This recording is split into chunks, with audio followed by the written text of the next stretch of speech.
Hello YouTube, hello Twitch, welcome back to the channel, and we're here with a new episode of Trenlass World of Warship School. This time we are featuring the Cerberus.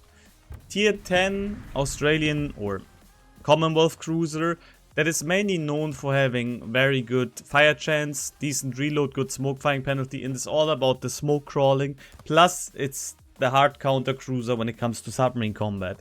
Now, how did I build my ship?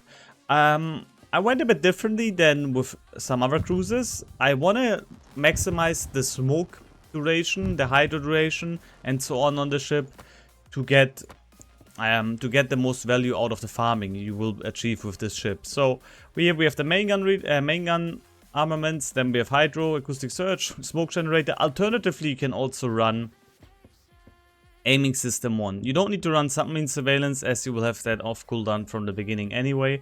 But you could alternatively also run aiming systems. However, I want to again make the smokes as long as possible. Then propulsion, concealment, and main battery mod.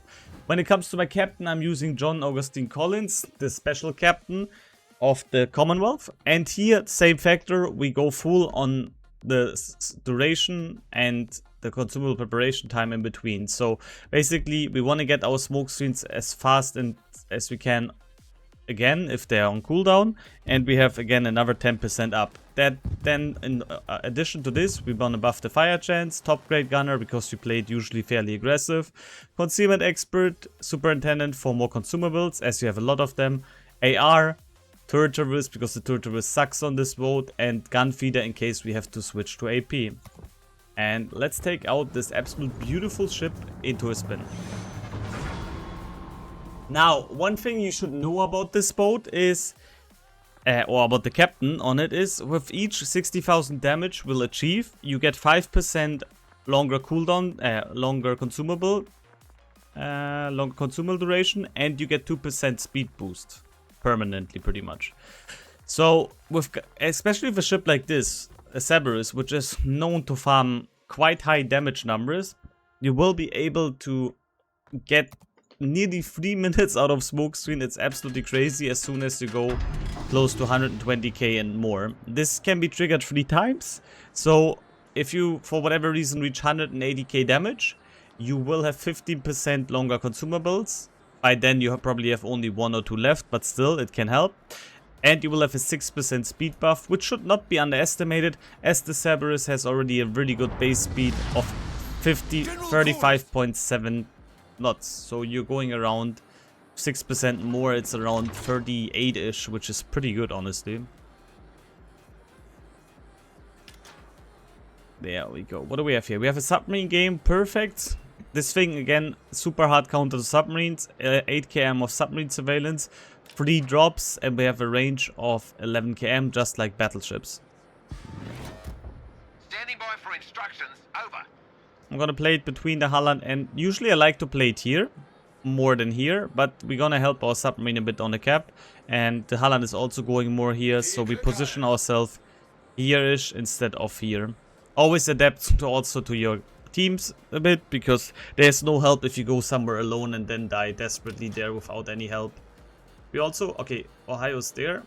I was afraid for a second that the Ohio might be AFK, but he's actually not. That's good. And again, if you like the content, be sure to like, comment, subscribe, as it really helps me out on YouTube and in general. And each one of you new to the channel is, of course, very welcome. Thank you so much, and enjoy the show. Enemy force sighted on the horizon. You can slowly think about going quarter speed here. What are the enemies? We have one radar, the Moskva, Shima, Alvaro, and Babiano. Alright. Moskva is on the other side. That's good. We also have a carrier in game. Just not the most pleasant thing to fight. One thing worth mentioning, you have 12 203mm guns, but your smoke firing penalty is only 7.3. Meaning you have an insanely good smoke firing penalty for such a broadside. Oh, we have already contact. We have already contact here. We have the better submarine when it comes to concealment. I hope he can use it. Oh, and we have a Cerberus here. All stations port.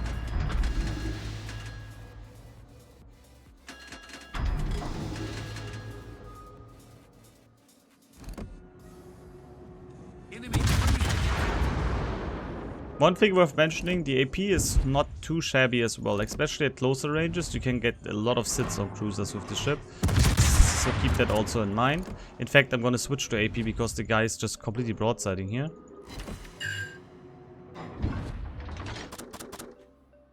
Good for the salvo. He might even need a torpedo there. Yep. And we got a torpedo hit in the middle as well. Torpedoes to starboard. Alright, it's Tsushima here. Torpedoes to We starboard. might eat one torpedo here, so be it. I can't really prevent that. Torpedoes to starboard.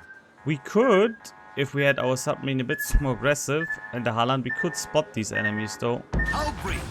We're taking on water quickly. Critical engine damage. Problem solved, sir. I'm a bit sad actually about how the guys are playing it here. Oh, you're dropping me blindly. I guess we have a stream sniping carrier here. We're holding on the waterline. We're flooding quickly. Yeah, I think we have a Critical stream sniping engine carrier damage. here. Why would you drop a target that is in the smoke screen if it's not me? I mean, in fact, they all like to drop me apparently instead of an Ohio that's spotted. Interesting.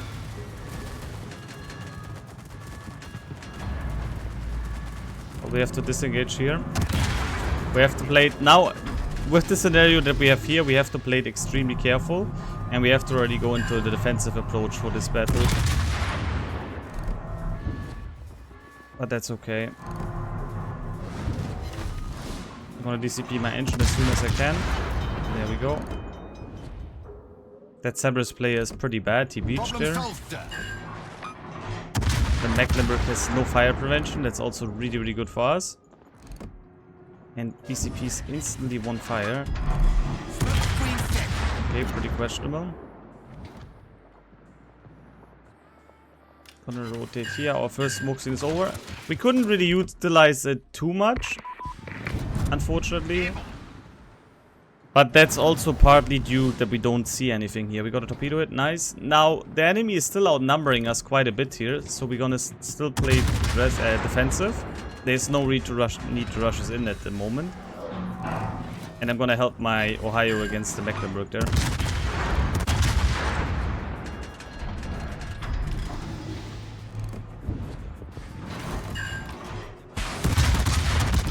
We triggered our first Collins perk, 60k damage, so now we have better speed and we have longer consumable duration.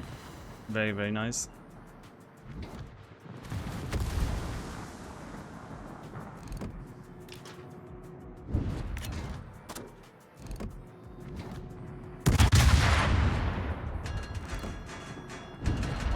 Ohio and Mecklenburg are trading pretty evenly. I don't like this. I don't know why the Ohio is not winning it better. If he also eats the torpedoes there, which would be awful for us. Now the great thing about Cerberus is also that you have insanely good range on the guns, meaning even at longer ranges you can support your team pretty darn well with the 18.1 cam range.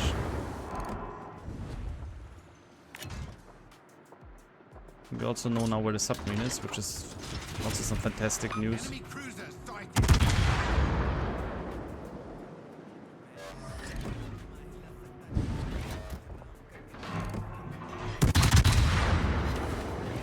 Gonna rush it in here now, or to this position, so we can also deal with the Thrasher and then kill the Mecklenburg. Mecklenburg and Thrasher are two potential kills we can have here.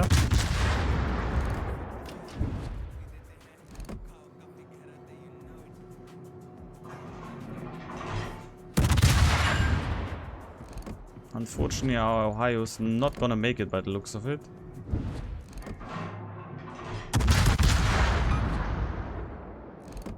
The Mecklenburg does have some good fire protection right now. Ah, but he's gone.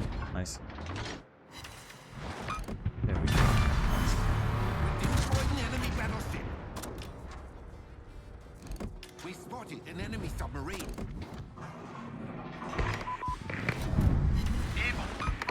We're gonna only drop two. Airborne. So So we can force a DCP on him and then get a permaflood.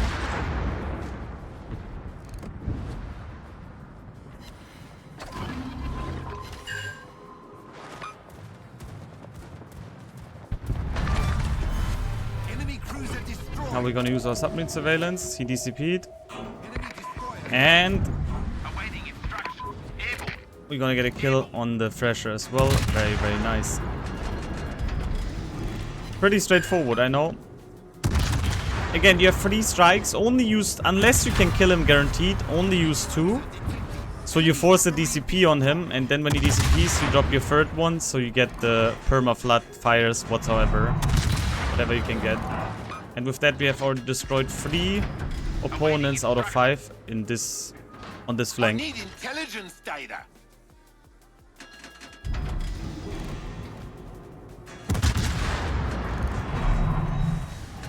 Now we're gonna get our 4th one as well.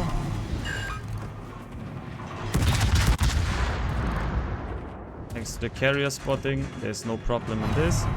Good, there's our 4th kill. We gotta watch out here about the Golden Line a bit. Blown up. Our victory's in sight. Now the Golden Line has the problem, he needs to run. If he stays in that position, he's gonna die. So he has to run, or he stays there and we're gonna catch him eventually. That being said, on the other flank, our team has also won.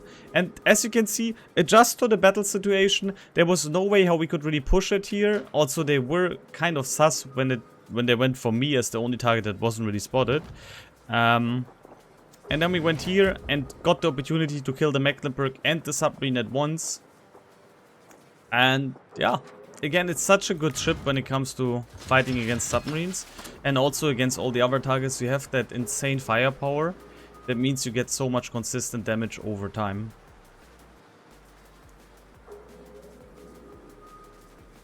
Alright, let's go down here now. We're gonna torpedo here in case he goes to this flank, and we torpedo here, re-torpedoed here in case he comes out of this corner. Now here we're gonna most likely gonna lose torpedo, but it's 1 torpedo in the islands, but it's still 3 of them. And again, as long as we don't show any broadside right now, there should be no real way how the Golden Line can win our fight. He can't overmatch us. He could potentially get some really nice airdrops on us, but that's it. We don't even need to use our consumables here anymore. We're just gonna run it down right now and force the DCP on the ocean.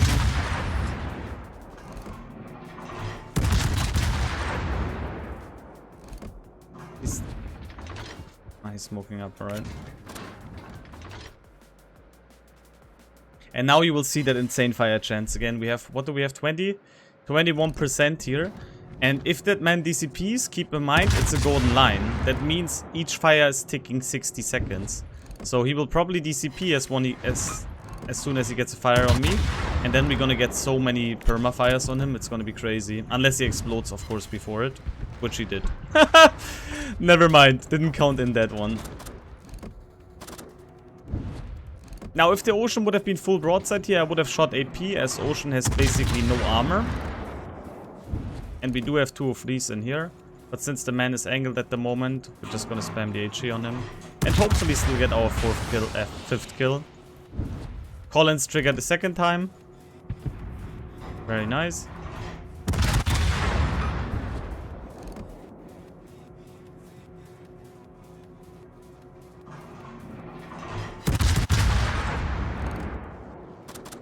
I'm gonna switch to AP now.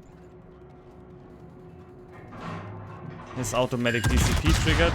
It should be, like, he is slightly angled. I don't know if it's gonna be enough. I can't remember exactly the Colossus hole. But I think we should be able to citadel him, even at this angle. Very, very nice.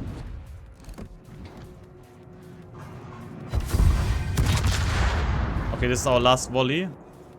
I don't think we're gonna kill him. It's gonna reach him, but I don't know if it's gonna be a kill. No, but it was some sits. Nevertheless, this was a very good game. And if you want to try Cerberus, it's a ship that can adapt very well to battle situations. It's more on a defensive approach at the beginning, but it's extremely good at supporting the team. And the less BBs you have to deal with, the less you can also play without the smoke screen, as you are covered in 30 mil platings. So less BBs around also means you can play it pretty normally. out of the smoke screen, but with the BBs you have these smoke screens to just constantly farm them down. You have the perfect tools to deal with submarine players, and you also have a really good smoke firing penalty, means that the DDs can't really get too close to you before the smoke firing penalty hits. And then you can kind of rush out of the smoke screen and potentially even catch them depending on the DD. So I hope you enjoyed this little gameplay of the Cerberus. And again, if you like the content, be sure to like, comment, subscribe, and I definitely recommend you checking out this boat, as it is a pretty fun ship to play. First in the team, 2500 base XP, pretty much 144k. Got 4 out of 5 kills in our flank. I would say that's a pretty good success, and GG. 30mm